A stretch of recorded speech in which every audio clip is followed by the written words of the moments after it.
This is Maritime Radio. I'm Bethany and you are listening to the monthly Millwall Fan News and Views show, broadcasting live on Maritime Radio on 96.5 FM and on the Maritime website.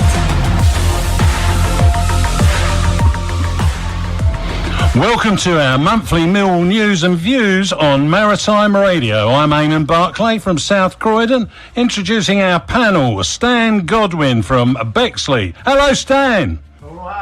I'm all right. How about you, Jeff Burnige, the ex-Millwall chairman from Richmond, Ted Lasso land? How are you? I'm very happy, thank you, Eamon. Good. And lifetime fan, Dean Wilson from Bromley. Welcome, Dean. Hi, Eamon. Glad to be here. Great. We'll discuss all things Millwall, chat with a former Lion and review recent results. But first of all, we remember Patrick Murray, a staunch supporter of Millwall. As an actor and amongst many notable roles, he was famously known for his portrayal of Mickey Pearce in the BBC sitcom Only Fools and Horses and in the film Scum. He passed away on October the 2nd at the age of 68, following a long battle with cancer. R.I.P. Patrick Murray. We'll miss you. Now, we turn to the games since we were last here at Maritime Radio.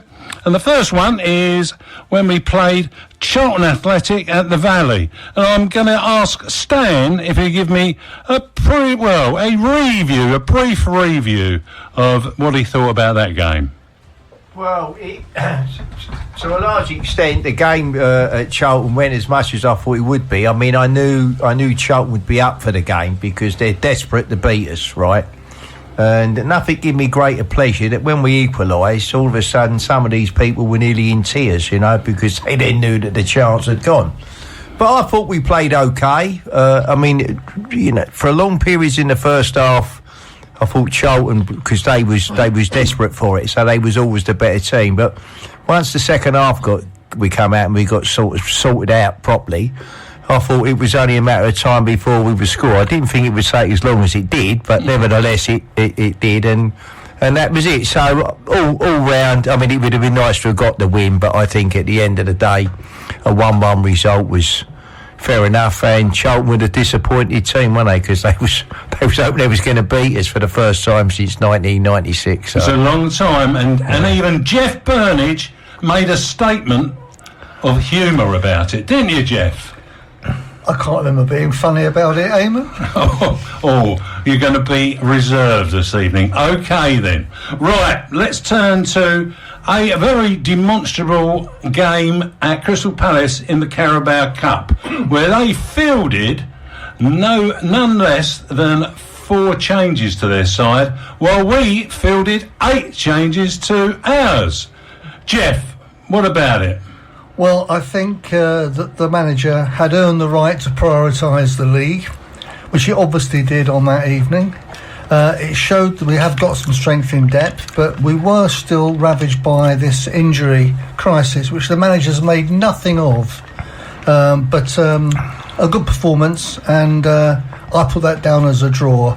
I don't think any of our penalty takers had taken a penalty in a league game, with possibly one exception, so I wasn't surprised that the penalty shootout didn't work out in our favour. No, it was a fantastic performance by a very young team. They've done a great job. Dean, what did you think about the Watford game? Our first win of the season at home. Well, the Watford game, with the injuries that we had, I didn't hold out much hope, really, because Watford always usually give us a really good game.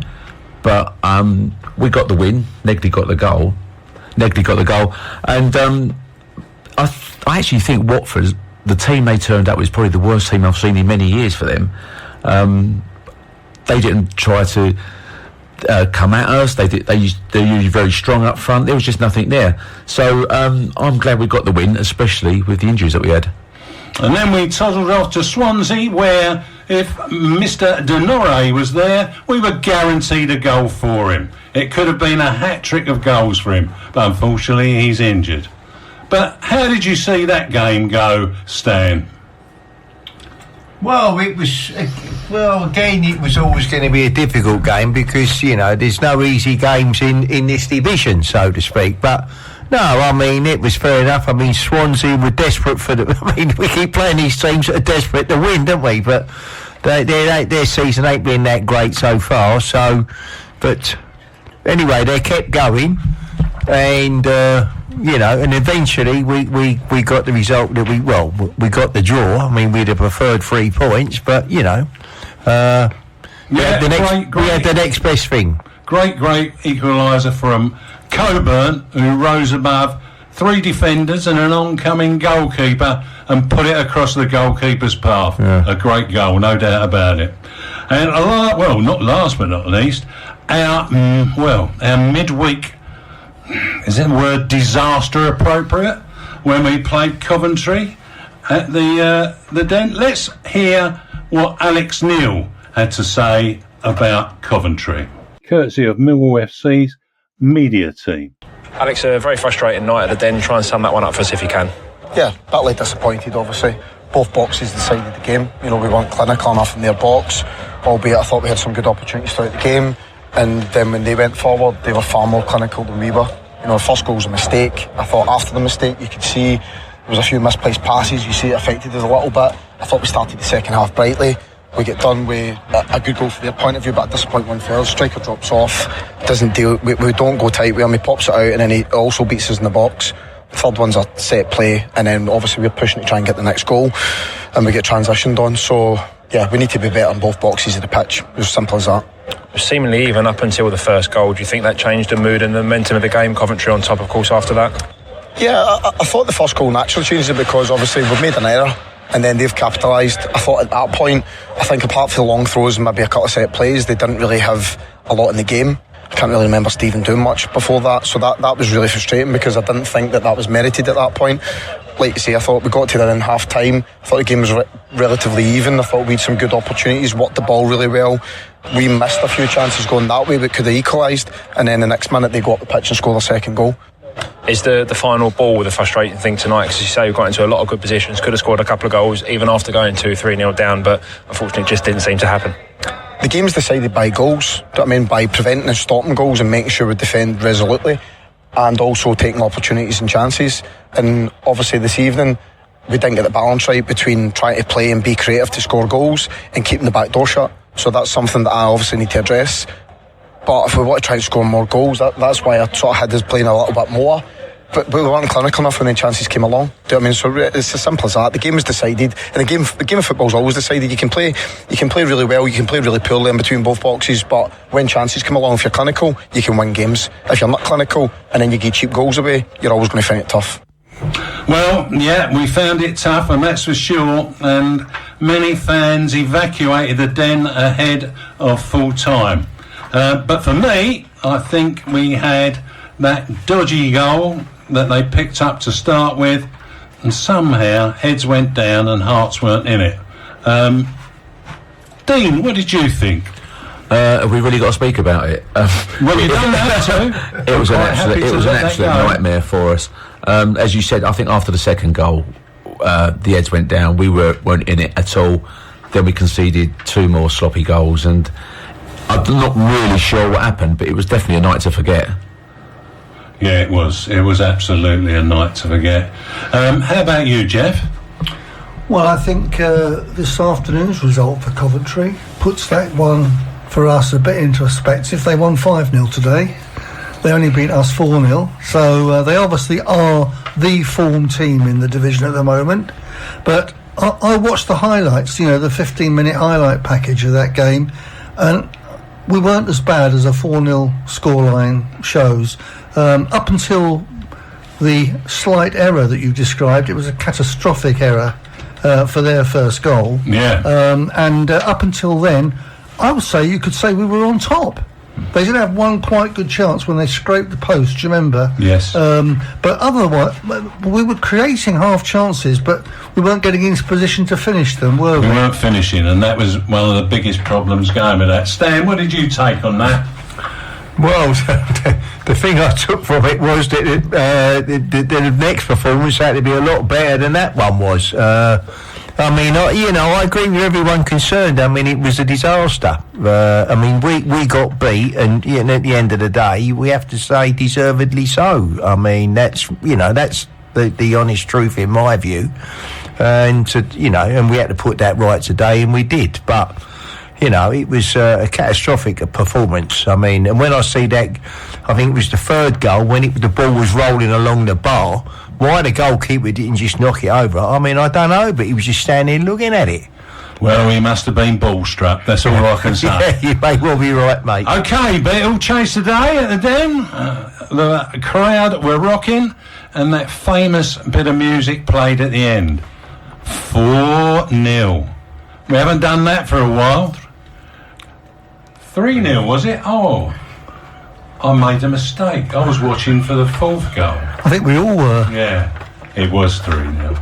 I just wanted us to equalise what we lost in the week. You were just saying if I was awake, Eamon, weren't you? Yes, I was testing you. Yeah, what did you reckon? Who was your man of the match, Dean? Well, there was quite a few, but I think if I had to pick one just purely for his work rate, it would have been Billy Mitchell in the midfield. He's Millwall through and through. Yeah. And he just doesn't stop. I mean, he'd run through a brick wall for you.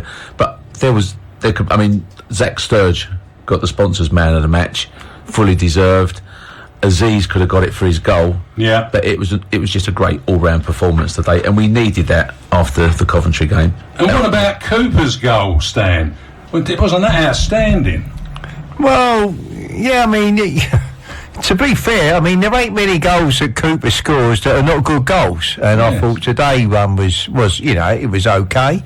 It's a good well, goal. I mean, let's not get too carried away. But, no, I mean, but the performance had to be better, and it was then, than it was the other night. Yeah, the only thing is, my man in the match, and I accept what Dean says about Billy Mitchell. He had a good game, but they all did. But I thought the other guy in midfield should have been the man in the match. I can't pronounce his name. The Australian. Luongo. Yeah, I thought he was just outstanding. He just did everything right, and he did everything that was simple. He never made it complicated, and I thought he was outstanding. And I think he outstood the player that always concerns me when we play West Brom, and that's Jason Malumbi, who sits in a similar position. Yeah. He's certainly outdone him. How about you, Jeff? What would your man of the match be? Well, it was easier to pick one for today than it would have been for the Coventry game.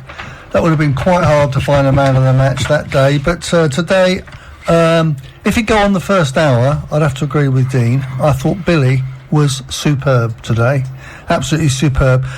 We are beginning to see the injury crisis unravel. That was a strong team we had today, and there's still one or two players that aren't quite back up to 100%. Billy hadn't played for quite some time until the other day. There's one or two others in the same position, but it was impossible for me to pick a man of the match. I thought 1 to 16. Everybody did really well today, and what was obvious to me was that they had decided they owed the crowd and each other a complete change from the feeling that we left the ground with on Wednesday night.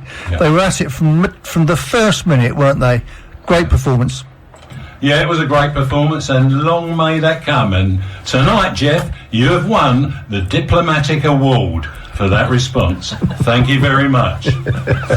Well, before we pop on to the next piece, I've got a little shout out to John Scott, who follows us on podcast and follows us on Maritime Radio.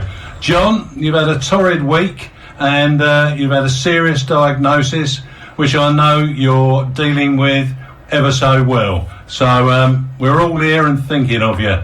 Carry on, mate. You'll be okay, I'm sure.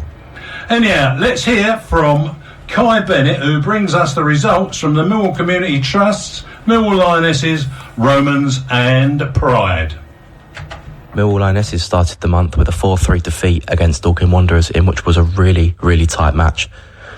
Their next match was against Dartford, which ended in, unfortunately, a 5-0 defeat, but they bounced back to beat Glebe 6-0. Their game against Ebbsfleet United was postponed last weekend, and their first match in October is a trip to Ashford United in the next round of the Cup. Millwall Romans started their season with a 7-3 victory over Titans 2 Brewers last weekend. Millwall Pride have had a really positive start to the season, beating Stonewall 4-0 on the opening day before beating Titans 2 Brewers 6-0 last time out. Your favourite music. And everything local. This is Maritime Radio. Has your business lost at least £40,000 as a result of COVID restrictions? Do you have business interruption insurance? If the answer is yes, COVID claims could help you reclaim financial losses, even if your initial claim was refused, you've been made a low offer, or you just don't know where to start, all on a no-win, no-fee basis. Just text LOSS to 60777 for help. From COVID claims regulated by the FCA, text LOSS to 60777. Oh, Hillary, every December it's the same. The best party venues and events. Fully booked. Indeed. And the gift shops with that perfect present. Sold out? That's because they get in early with their affordable and effective advertising on this radio station. Don't let others get a head start. Book your Christmas campaign here on Maritime Radio now. You could say they're jingling all the way to the bank. For details, click on maritimeradio.co.uk, then About Us. If you're driving on a motorway and you see a red X sign overhead, you need to change lanes safely. Driving in a red X lane is an offence. Red X's are there for a reason, to protect you and others from danger. The lane may be blocked by a broken down vehicle or road workers, or the lane may be needed for the emergency services.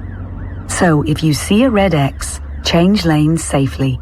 Highways England, connecting the country. This is Maritime Radio. The Millwall Community Trust runs over 100 football multi-sports courses, run during every school holiday and vary from a week to 3 days and even 1 day. The date runs from 10 a.m. to 3 p.m. and is open to boys and girls for all abilities aged 5 to 13. Check out the Millwall Community Trust website. Thanks, Bethany.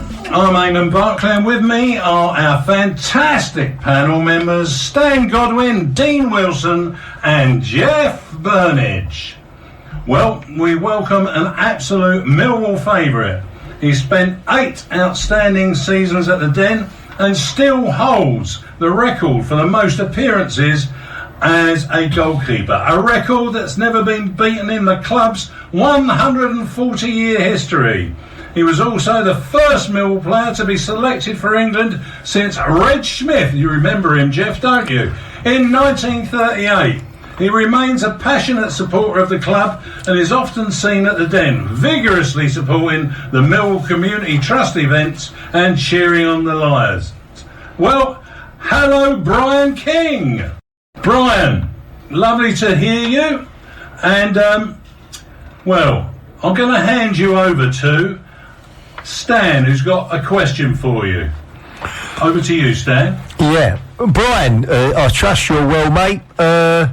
You play for Coventry. Did you receive any feedback from former colleagues about Wednesday's game, and what were your thoughts on it?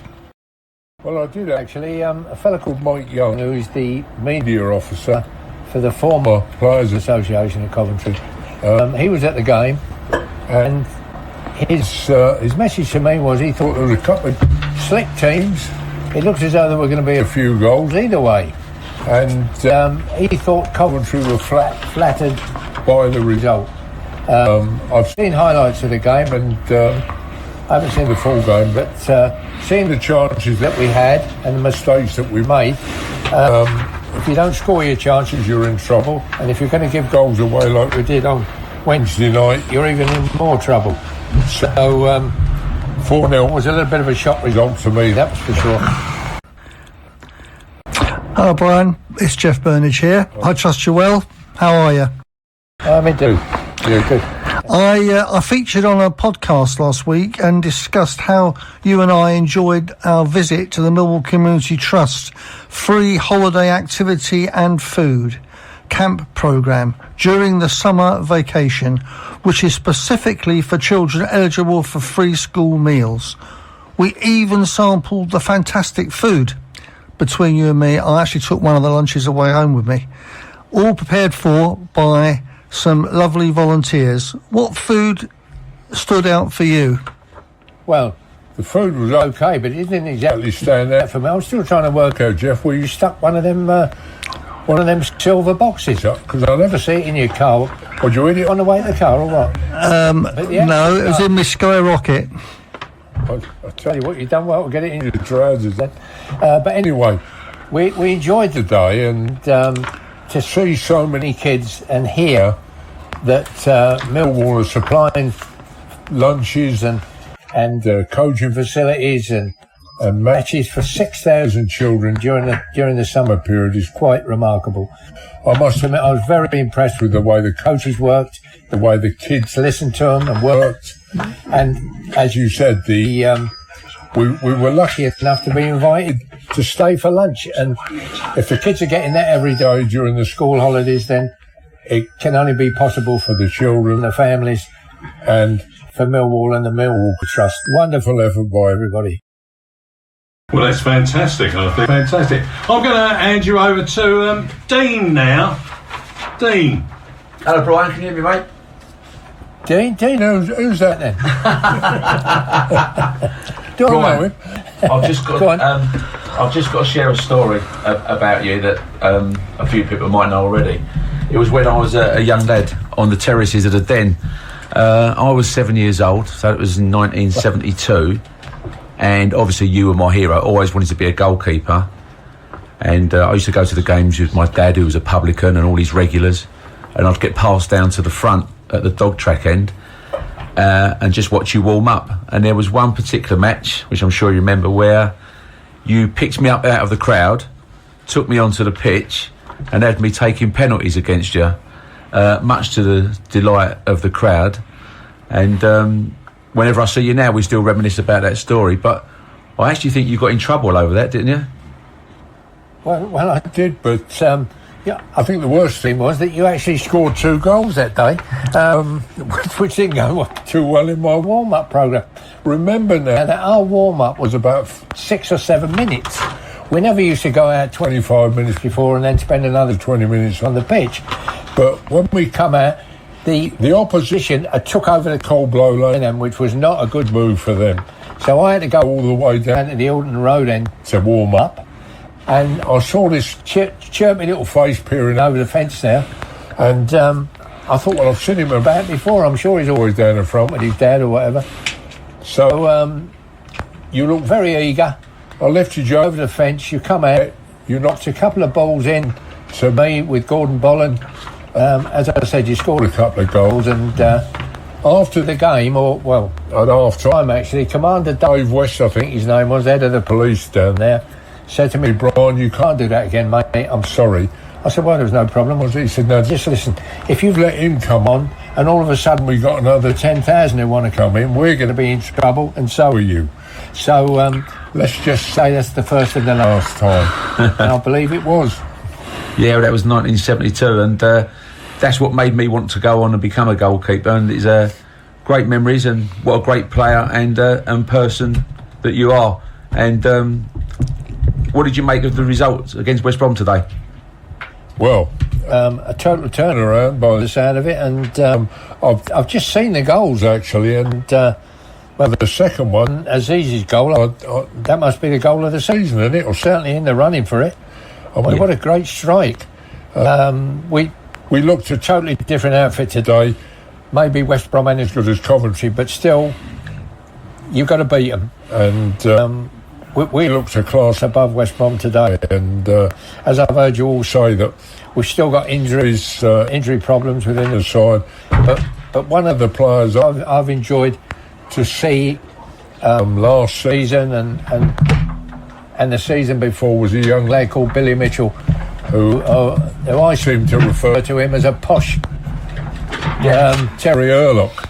And I think he is. He works so hard, just like Urlock did, and he puts himself about, and he's Millwall through and through without any shadow of doubt, and well deserved 3 points today. Well done the Lions, and well done Alex Snell and the team. Yeah, no, I agree with you. That second goal, one from Aziz, where he cut inside and just let it fly. I think we'd be hard pushed to find another goal like that this season. But there could be lots of... We've just been speaking about who could be man of the match, but overall, who was your man of the match today? Well, as I say, I never saw the whole game, so I'm not going to be put on the spot about that. But according to you lads, the boys who scored the goal and the players who worked the hardest seem to come in the running for that. And good luck to them, and let's get us a few more results at home like that. Yeah, definitely. I mean, we needed a result after the game against Coventry, and I think the boys delivered today. So yeah. Well, you joined Jeff as a professional diplomat there, Brian. But I don't hold that against you, and I don't hold it against Jeff. But what I have got to say, Brian, is there's an interesting aspect of the game that's developing as we speak, really. And what it is that there's a drive to create an expanded role for goalkeepers, and they're going to be called a goal player. What are your thoughts on that? I actually know the bloke who's come up with this so-called idea. Frans Hoyk, his name is. He's a Dutchman. Supposedly a former goalkeeper. Oh, wait. I tell you what, he's short than Eddie Hopkinson. But I'm not having that. Listen, we've always been goal players as a goalkeeper. You can throw it, you can kick it. You must be able to vary your kicking. You must be able to vary your throwing. Your distribution and your awareness at the back. You know, for the last 10 years, goalkeepers, or 15 years, have been classed as sweepers because teams have been pushing up. But goalkeepers, we can use our hands, we can throw it, we can kick it. We have a great variation of the way we deliver the ball and the way we pass the ball. And for me, a goalkeeper's a goalkeeper, and that's how it should refer. Listen, a goal player is somebody who's going to try and make somebody a bit more money, and I ain't having it. I am not having that idea at all. So, good luck to him. I hope it backfires on him, and his goal players all fall over themselves, because this goalkeeper is always going to be a goalkeeper, and you goalkeepers out there, concentrate on the job in hand. Learn to catch it for a start. It'd be good if they did catch it. It'd make a big difference to perhaps our goal average, I should think. I'll talk to the coaches.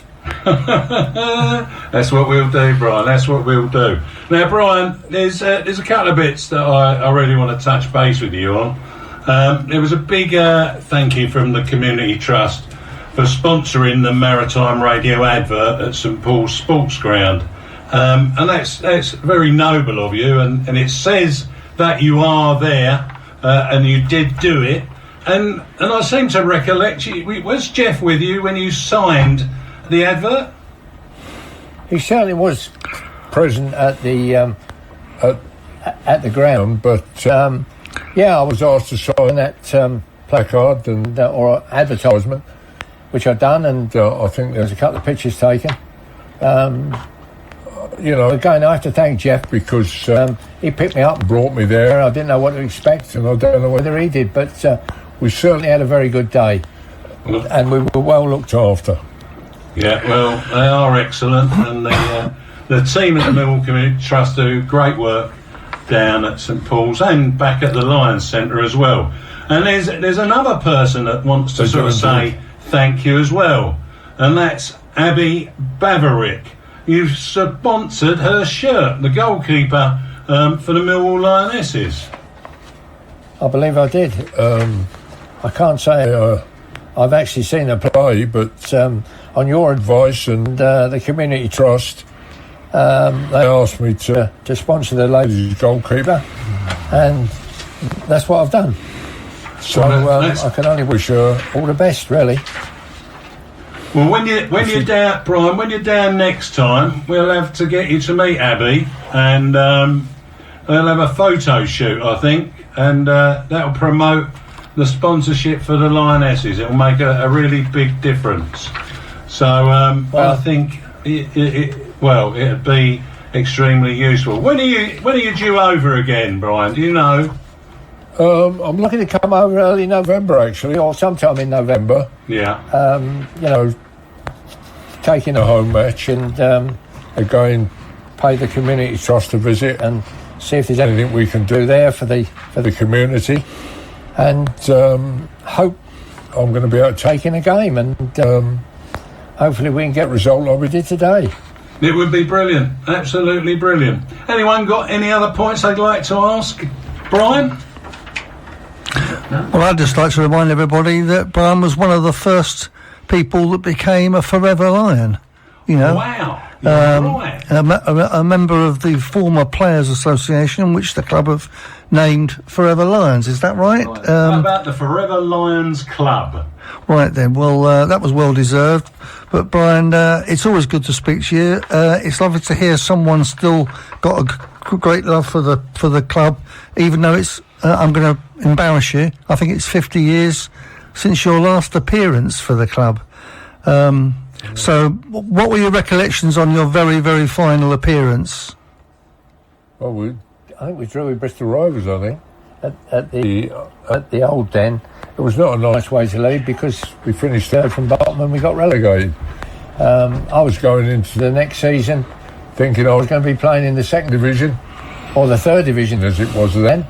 And during that summer period, I'd done all the pre-season with Millwall, and I went away to Tunisia with Millwall to play in a tournament. And we came back, and well, as I say, the rest is history. I went to Coventry, should have gone to Ipswich, but I played in the first division, and that's what I've always wanted to do in my lifetime. Not as many matches as probably I should have played in it, but injury brought a sudden end to my career, and that's some of the things that happen in football. Unfortunately, it happened to me, but I was lucky that I'd done all my coaching badges and stuff, and opportunities opened up, not only as a goalkeeper coach, but also as a manager, and I took that opportunity in Scandinavia.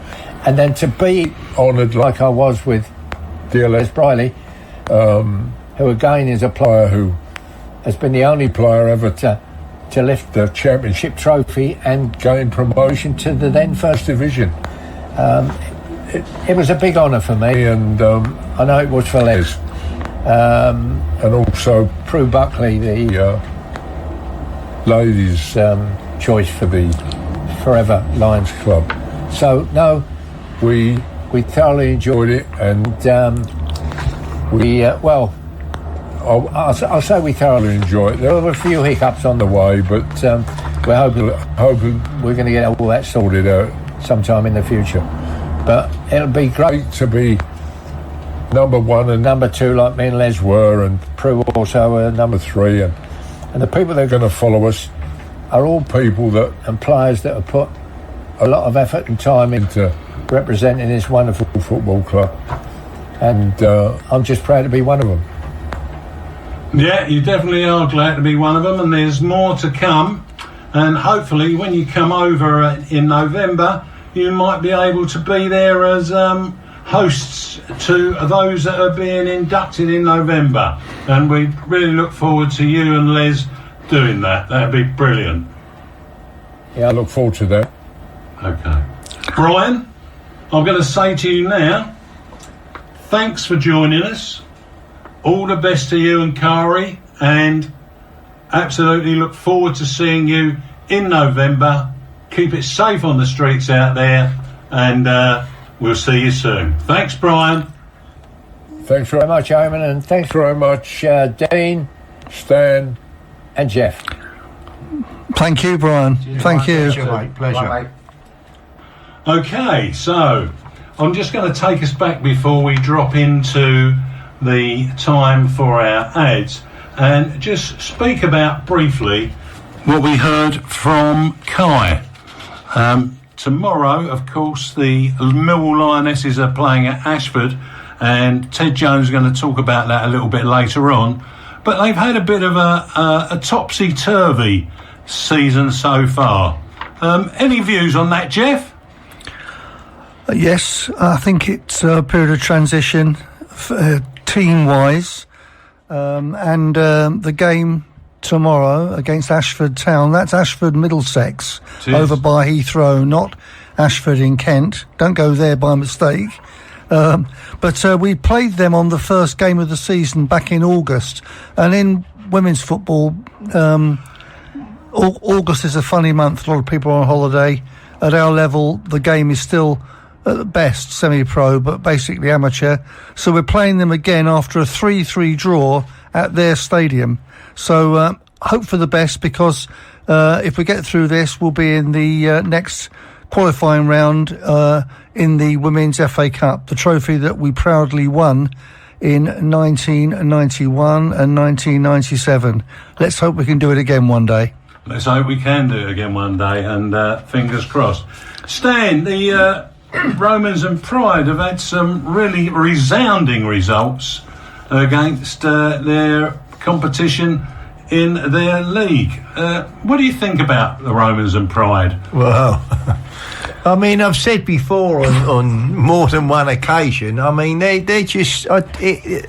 they're remarkable. I mean, ever since they've been formed, they've just gone from one triumph to the other. As I've said before, I have never known two teams with that sort of... I mean, it's just been one thing after another, isn't it? I mean, if somebody told me, there's a crisis looming, I'd think we said we're on some sort of wind-up.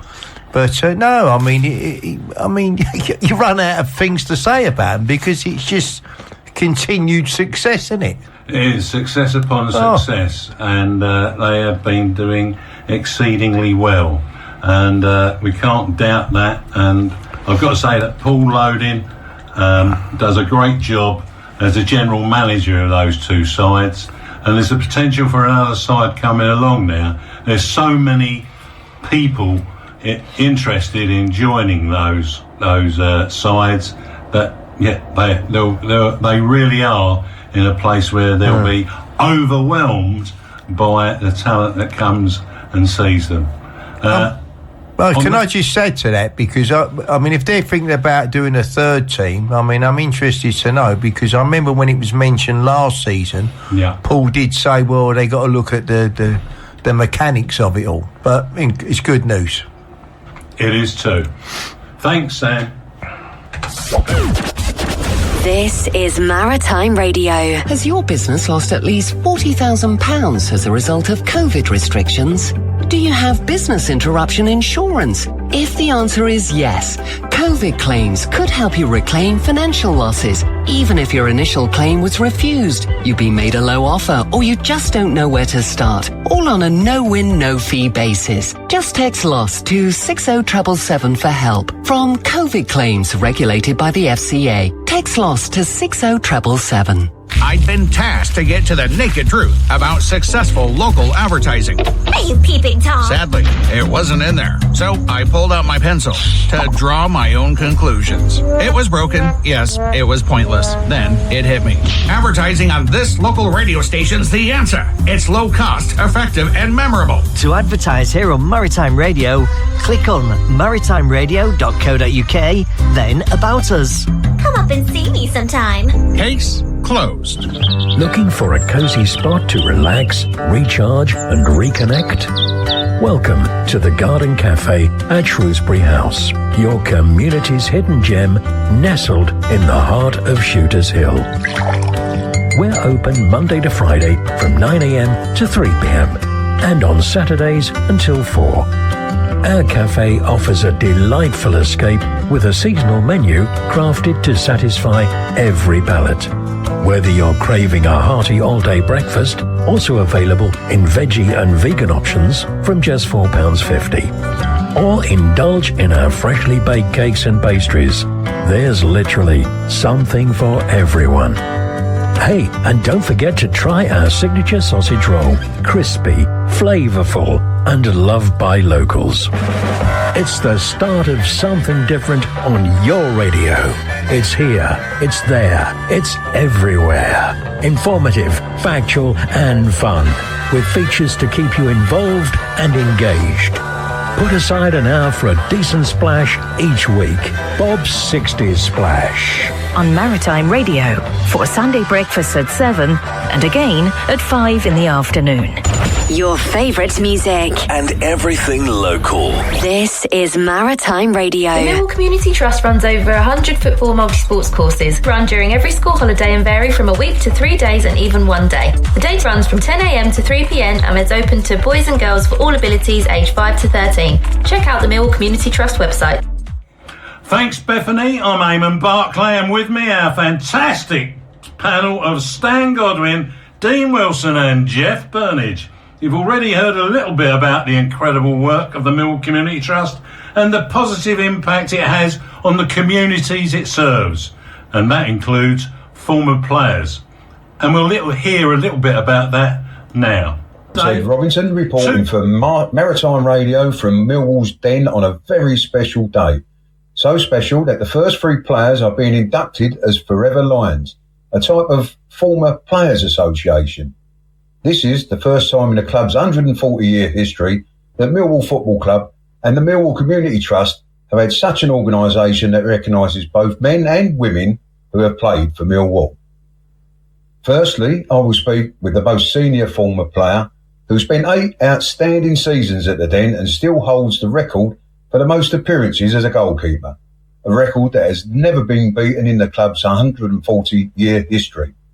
He was also the first Millwall player to be selected for England since Red Smith in 1938. He remains a passionate supporter of the club and is often seen at the Den, vigorously supporting trust events and cheering on the Lions. He's also an idol of mine. It's Bryan King. You must be delighted to be inducted into the Forever Lions Club. Yes, I'm delighted to be one of the first 3 to be inducted into the Forever Lions Club. It really is an honour for us players who have represented Millwall.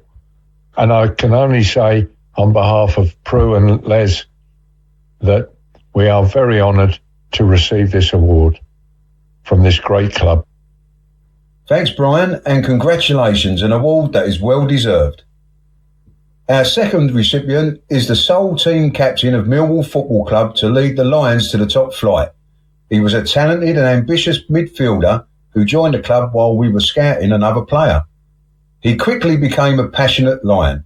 He's famously quoted as saying, "When I came to Millwall, I realised everywhere else had just been a job."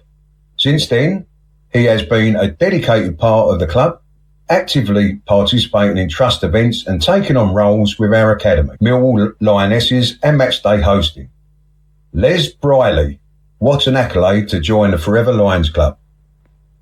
Been an honour and a pleasure to have played a big part in this great club's history. Sean Daly, the CEO of the Community Trust, has set up the Forever Lions Club. Bryan King, myself and Prue Buckley have the honour of being the first 3 members. We are looking forward to working with Sean and his lovely staff. Thank you. Congratulations, Les. You are the man who let us roar in the top flight and are most worthy of this recognition. And let's celebrate a remarkable woman from Millwall Lionesses' early days in women's football, who also represented England's senior team and recognised as one of the national team's legacy players. In 1997, she won the FA Women's Cup with Millwall, one of 3 major trophies that season, including the Kent Cup and the League Cup. She made over 500 appearances, even serving as a player manager. Now she is head of matchday ticketing at Millwall. Prue Buckley. Even though she can't be with us right now, I can still vividly picture her holding the FA Cup and the pride she brought to us all. Today, she reaches another proud milestone as one of the first 3 Lions and Lionesses to be inducted into the Forever Lions Club. Congratulations, Prue, on this truly special achievement. Well done. Dean, you have a responsibility in dealing with the players or the former players that come along and are inducted. You have hosted them, in fact. Can you tell us what happens? Yeah, certainly. Once the committee, the Forever Lions committee, have decided who's going to be inducted, they're invited to come in, and they can bring a couple of guests with them, maybe family. I'll meet them on match day. We'll go into the Lions Centre. They'll do a quick interview with yourself, Eamonn, and then the club kindly lay on a table for us in the number 11 restaurant, and they treat you to a meal, all expenses paid day out. Obviously they have to work for their supper because they talk to the fans that are in there and sign autographs and talk about the old days and when they were playing. And what we've been doing recently is taking them down at half-time onto the pitch, and they're given a exclusive Forever Lions club tie and a certificate detailing all their appearances and the dates that they played, and they're introduced to the fans, and I think the fans love it. Millwall, whether you're a fan, a supporter, you're part of the Millwall family, and this just brings the players back and remind them that they are part of the Millwall family, and as I say, the fans love it too. It is, it's great stuff, and we'll see some more being inducted at the Stoke game this month, and I look forward to that. So, tomorrow at 2 p.m, Millwall Lionesses face Ashford Town in the third qualifying round of the Women's FA Cup. It's not Kent, and as Jeff pointed out, but Middlesex. In fact, it's in Surrey, at the Robert Parker Stadium, Short Lane, Stanwell. Ted Jones provides an update. Yeah, we're really looking forward to the Ashford game, and unfortunately I was still away on holiday at the start of the season, so I missed that game. But yeah, it was really good that we came back last time out against them, scoring 2 goals in added time to get a point, but we definitely felt, we could have gone on and won that game beforehand. So yeah, we're looking, to have a good run, to get into the next round. It's massive for us in terms of we want to test ourselves against the best teams, and it'd be a good opportunity to hopefully play against some other sides if we beat Ashford on Sunday. So yeah, really looking forward to it. Really important game for us. So yeah, the girls are up for it. We've worked hard in training this week, so hopefully a good result and go into the hat. Let's be hopeful. And what are your thoughts about the season so far? I think, if we're honest, we're in a real difficult phase of the season so far. I think pre-season was excellent. We felt the recruitment was good. Obviously, we've got a lot of young players, who've joined and they're still learning. But yeah, I think it's frustrating at times. I definitely think, on another day, barring the Dartford game, I think there was a good argument that we could have gone and won those first sort of 4 or 5 games, and I think we'd be in a completely different position to where we are now. So I think at small margins we're just missing out on. We had a really good week at training this week. We was able to look back at some of our games, highlight things where the girls have done really well, some things which we can improve on. So we've definitely got the squad, we've got the ability. I think it's just about getting that belief. I think, if we can put a run of, we get 2, 3, 4, 5 wins in a row, I think all of a sudden the confidence will be flowing throughout the squad and we're in a completely different position. So yeah, I definitely say it's been frustrating at times, but I can't fault the girls for their hard work. They've been honest with us as well, and we've had quite open conversations in the areas and ways in which we can improve. So yeah, I'm hoping, obviously, we want to pick up some more results and more points and a few better performances. But I think we're getting there. As I said, we've got a young squad; they're still learning. So yeah, we're hopefully going to have a good result. So more importantly, a good performance on Sunday. Get the win against Ashford, and then hopefully we can build off of that. A brand new pitch at St Paul's. How's that working out for you? I think we're quite fortunate. I'd say it's arguably the best or one of the best facilities which we've got in the league, so it definitely makes a difference, being able to train, and not only for ourselves but the academy players turning up and training on the facility week in, week out, is really important, and it only helps their development. So we didn't have a great record at home last year, so I'm hoping new pitch we can pick up on that and yeah, make it a real fortress for teams to come and play against us. Thanks, Ted, and all the best. Well, yeah, thanks, Ted, and all the best, and come on, you Lionesses, get roaring and scoring and be in the next round. Jeff, your thoughts on tomorrow's, you touched on it earlier on. What do you think? Anything more? Is it reflected on what Ted has said? Well, I think this is the final qualifying round. It's the first round proper next time if we manage to get through. Ted, I think, sounds very confident they will get through, but it is away from home, and we don't only draw there in the league earlier in August, as he referred to.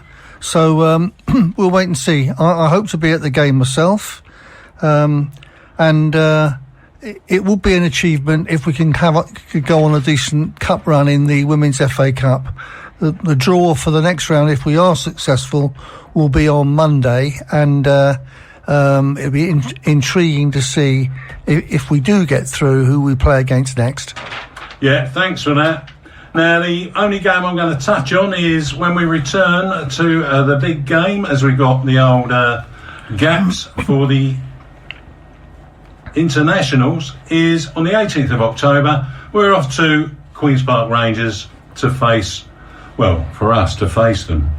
And it's a special event because we're going to commemorate Gordon Jago. Now, I know that Jeff is going to produce something ahead of that based on what we produced earlier on in the year when he passed away. So you're likely to hear that before that game.